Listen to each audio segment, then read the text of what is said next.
મિત્રો જય માતાજી, જય રાજપૂતાના, જય કોરી સમાજ. તો નવનીતભાઈને ન્યાય નહીં મળે, ખરેખર નહીં મળે એવું કોણ બોલી રહ્યા ખબર છે? ઘણા બધા મિત્રો બોલી રહ્યા છે. એવું નહીં કહેતો, બગદાણાની બબાલમાં નવનીતભાઈને ન્યાય નહીં મળે.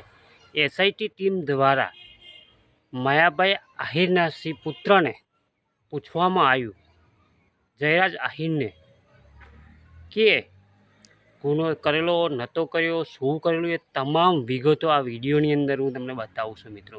એટલા માટે હું કહી રહ્યો છું, કંઈક ને કંઈક આની અંદર મિલીભગત હોય એવું મને લાગી રહ્યું છે. કંઈક ને કંઈક બધા મિત્રો કહી રહ્યા છે, ઘણા બધા મિત્રો કહી રહ્યા છે. બરાબર કિશનભાઈ, પહેલાં તમે ઘણા બધા કે વરઘોડાની વાતો કરતા, નામ કરતા, બધા ઘણા બધા મેના ટોણા મારી ગયા છે. ભાઈ ચિંતા ના કરતા, હજુય ધીરજનું ફળ મીઠું હોય છે. શું કેવું મિત્રો? જય કોરી સમાજ. આ વિડીયો જોતા હોય તો સબસ્ક્રાઈબ કરવાનું ના ભૂલતા. આવા જ વિડીયો હું લેતા આવીશ. બરાબર, સારા વિડીયો લેતા હોય, કોઈ માઠી અસર નહીં પામે એ રીતે. અને જે નવનીતભાઈને ન્યાય ના મળે ત્યાં સુધી તો આપણે સંગઠન ચાલુ રાખવાનું છે. જો ઢીલું સંગઠન થઈ ગયું તો કાંઈક ને કાંઈક આની અંદર આપણે વિડીયો બનાવીને બોલ્યા હશે. બરાબર છે, વટગોળો કાઢવાનો, આમ કરવાનું, બરાબર છે. અને આજ ગુનેગાર છે તો ગુનેગાર હોત જયરાજ આહિર, બરાબર, જયરાજ આહિર ગુનેગાર હોત તો કેમ પોલીસવાળાએ એવું ના કહ્યું કે ચાલ કસ્ટડીની અંદર? કેમ રિમાન્ડમાં ના માગી? રિમાન્ડ કેમ ના માગી? શું થયું, શું કારણ?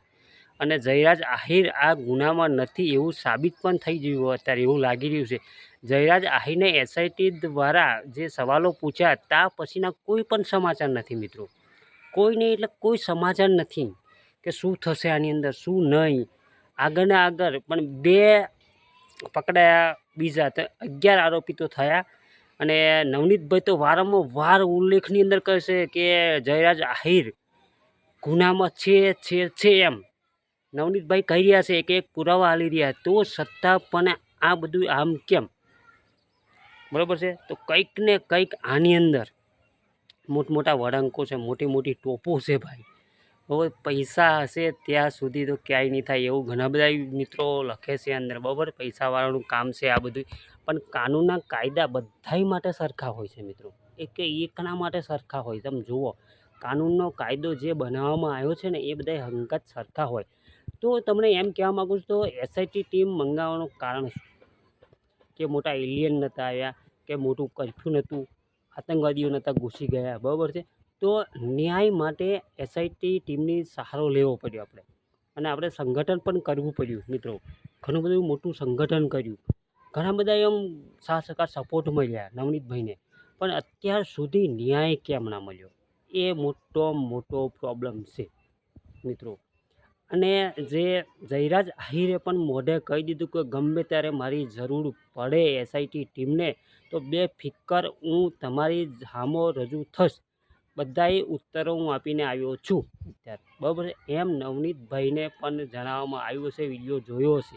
અને નવનીતભાઈ વારંવાર ઉલ્લેખ કરતા આવ્યા છે. બરાબર, તો અત્યાર સુધી નવનીતભાઈને ન્યાય નથી મળ્યો મિત્રો. બરાબર, તો આની અંદર શું કરવું હવે? કોમેન્ટ કરજો. અને નવા હોય તો સબસ્ક્રાઈબ કરવાનું ભૂલતા નહીં. આ ચેનલની અંદર કિશનની ચેનલની અંદર લાલો બ્લોગ ચેનલ છે. તમામ વિડીયો જોજો, કટ ના કરતા. આગળ ઘણું બધું સાંભળવાનું તમને મળશે. બરાબર છે. તો નવનીતભાઈને ન્યાય આલાવવાનો છે કોઈ બી રીતે મિત્રો. અને આગળ કાર્યવાહી કરવાની છે. બરાબર, ઘણા બધા વકીલો આપણે આવ્યા, ઘણા બધા સાંસદ સભ્યો આવ્યા, ઘણા બધા એમએલઓ આવ્યા.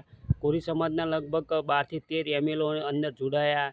અને ભાજપના કાર્યકર્તા પણ જોડાયા છે મિત્રો, ના નથી કહેતો. અને ભાજપનો કાર્યકર્તા પણ આપણે છે, માયાભાઈ આહિરના દીકરાઓ છે. બરાબર છે. અને કંઈક ને કંઈક આની અંદર તમને કેવું લાગે અત્યારે? અને જ્યારે પૂછ્યું ત્યાં પછીનો કોઈ ઉત્તર નહીં, કોઈ જવાબ નહીં, કોઈ મીડિયા તરફથી પણ જવાબ અત્યાર સુધી આવી રહ્યો નથી મિત્રો. બરાબર છે. તો કંઈક ને કંઈક આની અંદર મોટો સંગ્રહ રચાયેલો હોવો જરૂરી છે. બરાબર ને? શું કહેવું તમારે? કોમેન્ટ કરજો. શાંતિથી વિડીયો જોયો હોય તો સબસ્ક્રાઈબ કરવાનું ભૂલતા ના મારા કલેજાઓ. બરાબર, જય રાજપૂતાના, જય ભવાની. અને ખોટો વિડીયો લાગ્યો નહીં તમને, મને ખુદને ખબર છે કે કોઈ ખોટા વાક્ય આની અંદર છે નથી, બરાબર છે. ખોટું બોલાઈ ગયું હોય નાના માટે તો મને માફ કરજો, બરાબર છે.